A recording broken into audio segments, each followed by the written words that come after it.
Hello and welcome to the discourse. यह सर्वविदित है कि परिवर्तन संसार का प्रमुख नियम है।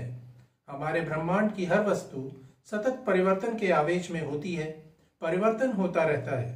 यह परिवर्तन न सिर्फ वस्तुओं के गुणों में होता है, बल्कि ब्रह्मांड की सभी छोटी बड़ी वस्तुओं की स्थिति में भी निरंतर होता रहता है।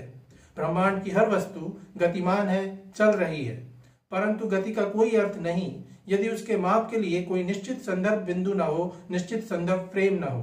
रेफरेंस फ्रेम के बिना हम किसी भी वस्तु की स्थिति या उसकी गति निर्धारित नहीं कर सकते।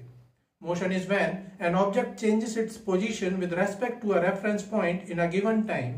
Motion is mathematically described in terms of displacement, distance, velocity, acceleration, speed, and frame of reference to an observer, measuring the change in position of the body relative to that frame with a change in time.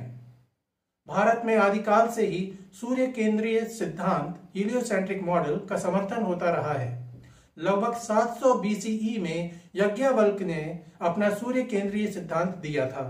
According to him, the earth is spherical and the sun is at the center of the spheres. The sun strings these words, the earth, the planets, the atmosphere, to himself on a thread. Shatapatha Brahmana Yagnavalkya. In addition, he also mentioned that along the surrounding spheres, the sun also continuously moves. The sun moves in its own orbit in space, taking along with itself the mortal bodies like earth through force of attraction. Yajurveda 33.44 Yajnavalkya. हमारे पुराणों में भी सूर्य को 7 घोड़ों वाले रथ में निरंतर गतिमान दर्शाया जाता है। वो 7 घोड़ों वाला रथ सूर्य का प्रकाश इंगित करता है। We know, for instance, that our star orbits the heart of the Milky Way at staggering speeds, reaching 450,000 miles per hour or 720,000 kilometers per hour, and dragging the whole solar system along with it. हमारी दृष्टि में भी सूर्य निरंतर गतिशील रहता है। पृथ्वी के ऊपर सूर्य नभ में पूर्व से पश्चिम की ओर जाता प्रतीत होता है और सूर्य के इसी छद्म गति के कारण हमें सुबह और शाम का आनंद मिलता है। समय के गतिमान होने का आभास होता है, परंतु हम जानते हैं कि सूर्य नहीं, अपितु हमारी पृथ्वी और उसके साथ हम निरंतर सूर्य के चारों ओर एक अंडाकार वृत्त में गतिशील हैं, जबकि सूर्य हमारे सापेक्ष में या हमारे संदर्भ बिंदु से स्थिर है, गतिमान नहीं है। सूर्य नहीं अपितु पृथ्वी और बाकी सभी ग्रह गतिमान हैं। प्रभात और संध्या का जो अंतर हमें होता है वह हमारी पृथ्वी के अपनी ही धुरी पर घूर्णी गति या रोटेशनल मोशन के कारण होता है। इसके अलावा सालाना हमें सूर्य की हमारे सापेक्ष में स्थिति में परिवर्तन महसूस होता है। हर साल विंटर सॉलिस्टिस और समर सॉलिस्टिस आता है। सूर्य उत्तरायण से दक्षिणायन में जाता है और फिर दक्षिणायन से उत्तरायण में आता है। However, even this appearing motion of sun is not the result of the sun actually moving, but rather the result of Earth's tilt, or the fact that our planet has a flattened or elliptical orbit and it's therefore sometimes closer to the sun during a year than at other times. स्वाभाविक रूप से यह कहा जा सकता है कि सौरमंडल के रेफरेंस फ्रेम में सूर्य स्थिर है, जबकि सौरमंडल की बाकी सारी वस्तुएं, ग्रह, उपग्रह, उल्कापिंड आदि सूर्य की परिक्रमा करते रहते हैं। The idea that the sun is stationary and the planets move in ellipses around it dates back to 1609 when Johannes Kepler published his book Astronomia Nova. Kepler found that ellipses described the observed movements of planets far better than the complicated pattern of circular epicycles theorized in Copernicus system. उस समय Kepler का यह सिद्धांत सही प्रतीत हुआ क्योंकि Kepler complex mathematics की मदद से सौरमंडल के सभी ग्रहों की सूर्य के चारों ओर अंडाकार परिधि को सही दर्शाने में सफल रहे। परंतु समय के साथ साथ यह तथ्य भी सामने आया कि सभी ग्रहों का एलिप्स समय के साथ कुछ इधर उधर होता है, उसमें परिवर्तन आता है। यद्यपि यह परिवर्तन बहुत ही मामूली होता है, पर लंबे अंतराल के बाद यह सिग्निफिकेंट हो जाता है। केपलर मॉडल की इसी कमी को न्यूटन ने अपने गुरुत्वाकर्षण के नियम से सुधारा। केपलर के मॉडल की कमी यह थी कि उन्होंने सूर्य केंद्रीय सौरमंडल को एक फैक्ट की तरह मान लिया और उसके पीछे के कारण को नहीं समझा।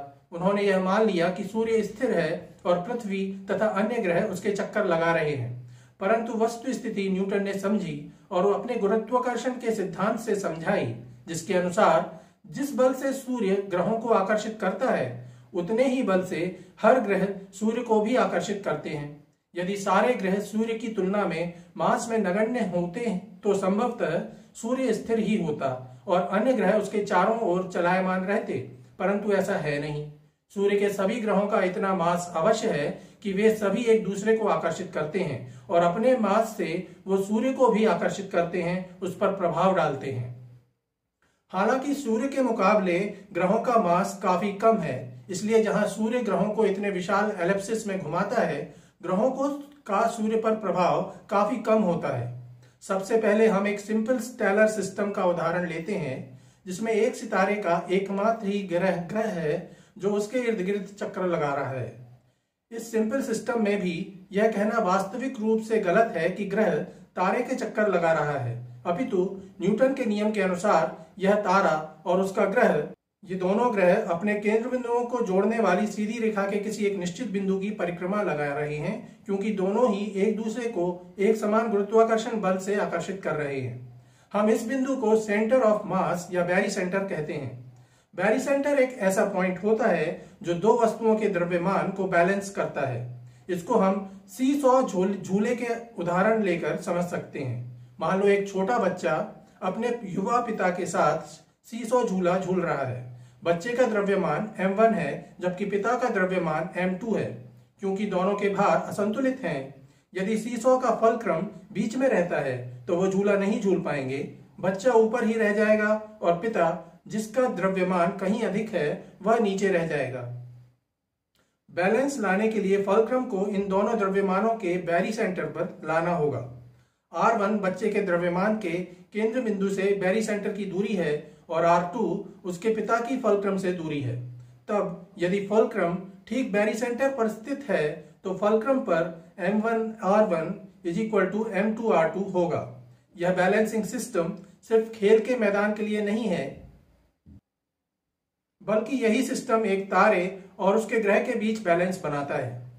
सीसॉ फलक्रम की तरह ही बैरी सेंटर उस वस्तु के समीप होता है जिसका द्रव्यमान अधिक होता है। अमूमन तारे का द्रव्यमान ही अधिक होता है, बल्कि एक तारे का द्रव्यमान किसी भी ग्रह से कहीं अधिक होता है, जिसकी वजह से टू बॉडी प्रॉब्लम होती है। किसी भी ग्रह के अंडाकार परिक्रमा के दो फोकल पॉइंट्स होते हैं, जिनमें से एक बैरी सेंटर होता है। बैरी सेंटर तारे के बहुत करीब होता है। कई बार तो तारे का द्रव्यमान उसके ग्रह से इतना अधिक होता है कि उन दोनों के बैरी सेंटर उनके केंद्र बिंदु को जोड़ने वाली रेखा में ऐसा होता है कि वह तारे की परिधि में ही आता है। अब हम इस द्रव्यमान संतुलन का अभिप्राय अपने सूर्यमंडल में देखेंगे। इस तालिका में सूर्य और उसकी परिक्रमा करते हुए ग्रहों की आधार सामग्री दी गई हुई है। मास या द्रव्यमान के कॉलम में विभिन्न ग्रहों का पृथ्वी के सापेक्ष में द्रव्यमान दिया गया है।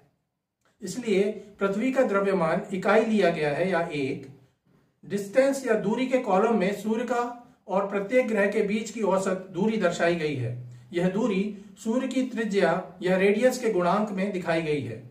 उदाहरण के लिए पृथ्वी के से केंद्र की सूर्य की दूरी सूर्य के रेडियस का 347.5 गुना है। यदि R2 सूर्य के केंद्र का किसी भी ग्रह और सूर्य के बीच के बैरी सेंटर से दूरी है, तो हम तालिका में दिए गए मापों की मदद से सूर्य के केंद्र की उस सिस्टम के बैरी सेंटर से दूरी प्राप्त कर सकते हैं। इस सूत्र में R उस ग्रह का सूर्य से औसत डिस्टेंस है, M1 उसका द्रव्यमान है, जबकि सूर्य का द्रव्यमान M2 है तथा सूर्य के केंद्र की उस बैरी सेंटर से दूरी R2 है। सूर्य का द्रव्यमान ग्रहों की तुलना में इतना अधिक है कि लगभग सभी ग्रहों के साथ उसके पारस्परिक गुरुत्वाकर्षण बल का बैरी सेंटर सूर्य की परिधि में ही छिपा होता है। यदि किसी ग्रह का द्रव्यमान काफी कम है, जैसे कि मरकरी, वीनस या मार्स, तो उनके संदर्भ में सूर्य का बैरी सेंटर सूर्य की केंद्र बिंदु के काफी पास होता है और ऐसे ग्रहों की वजह से सूर्य ज्यादा डगमगाता नहीं है और स्थिर ही रहता है। पृथ्वी के द्रव्यमान की तुलना में सूर्य का द्रव्यमान 3,33,054.25 गुना अधिक है और यह काफी बड़ा अंतर है, जिसकी वजह से पृथ्वी भी सूर्य को ज्यादा विचलित नहीं कर पाती और सूर्य में पृथ्वी की वजह से उतना वॉबलिंग नहीं होती। परंतु बृहस्पति जुपिटर का द्रव्यमान पृथ्वी की तुलना में 317.85 गुना अधिक है। यद्यपि जुपिटर का मास भी सूर्य की अपेक्षा में काफी कम है, पर यह नगण्य नहीं है। जुपिटर अपने द्रव्यमान के कारण हुए गुरुत्वाकर्षण बल के आधार पर सूर्य को उसकी त्रिज्या से लगभग 1.7 गुना अधिक तक वूबल कराता है, सूर्य को उसके केंद्र से डिगाता है। यदि सौरमंडल में सूर्य के साथ सिर्फ जुपिटर ही उसका एकमात्र ग्रह होता तो सूर्य और बृहस्पति दोनों ही उनके बीच के एक ऐसे बिंदु की परिक्रमा करते जो सूर्य की परिधि से बाहर होता। इनवर्स स्क्वायर लॉ के अनुसार जैसे जैसे दो वस्तुओं के बीच की दूरी बढ़ती जाती है, उनके बीच पारस्परिक गुरुत्वाकर्षण बल कमजोर होता है। लेकिन इसी के साथ उन दोनों वस्तुओं का बैरीसेंटर भी उन दोनों वस्तुओं के केंद्र बिंदुओं से दूर होता है, और ऐसा इसलिए होता है क्योंकि बैरीसेंटर पर उन वस्तुओं के द्रव्यमानों का अनुपात m2:m1 और उनके केंद्र बिंदु के बैरीसेंटर से दूरी का अनुपात r2:r1 एक समान ही रहना चाहिए। सौरमंडल के 4 विशाल ग्रह हैं, जुपिटर, सैटर्न, यूरेनस और नेपच्यून। इन सभी ग्रहों का द्रव्यमान पृथ्वी की तुलना में अधिक है, साथ ही सूर्य से इनकी दूरी भी पृथ्वी की तुलना में बहुत अधिक है, और इसीलिए ये 4 ग्रह ही प्रमुख रूप से सूर्य को उसके केंद्र बिंदु से डिगाते हैं, और इन्हीं की वजह से सूर्य वूबल करता है। इस एनिमेशन के जरिए यह दर्शाया गया है कि कैसे ये 4 विशाल ग्रह सूर्य को उसके केंद्र बिंदु से डिगाते हैं और सूर्य वॉबल करता है, अपने केंद्र बिंदु से हटकर किसी और बिंदु बैरीसेंटर की परिक्रमा करता प्रतीत होता है। हालांकि यह बैरीसेंटर सूर्य के काफी करीब है, इसलिए अमूमन हम इस वॉबलिंग को महसूस नहीं करते। सूर्यमंडल के सभी ग्रह, उपग्रह, उल्कापिंड व अन्य वस्तुओं के मिले जुले द्रव्यमान के अनुसार एक निश्चित सेंटर और या मास या बैरीसेंटर बनता है। इसके इर्द गिर्द ही सौरमंडल की हर वस्तु, सूर्य भी निरंतर परिक्रमा करता है। हमारे सौरमंडल का बैरीसेंटर सूर्य का केंद्र बिंदु नहीं है, अपितु उससे भिन्न है, और इसी वजह से सूर्य में वॉबलिंग होती है। सूर्य का अपना द्रव्यमान उसको गुरुत्वाकर्षण की वजह से केंद्र की ओर खींचता है, लेकिन उन गैसों का प्रेशर सूर्य को बाहर की ओर धकेलता है, और इसी के साथ अन्य ग्रहों का गुरुत्वाकर्षण भी सूर्य की गैसों को खींचता है। इस सब के मिले जुले असर की वजह से सूर्य की रेडियल वेलोसिटी या त्रिज्या वेग में परिवर्तन होता है।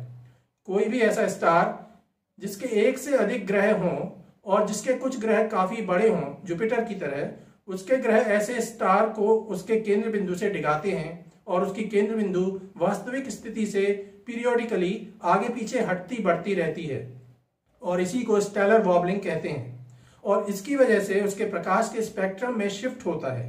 यदि कोई तारा ऑब्जर्वर की ओर वॉबल करता है तो उसके आने वाले प्रकाश का स्पेक्ट्रम ब्लू कलर की ओर जाएगा, और जब वही तारा ऑब्जर्वर से दूर की ओर वॉबल करता है तब उसके प्रकाश का स्पेक्ट्रम रेड शिफ्ट करेगा। So this is it for today.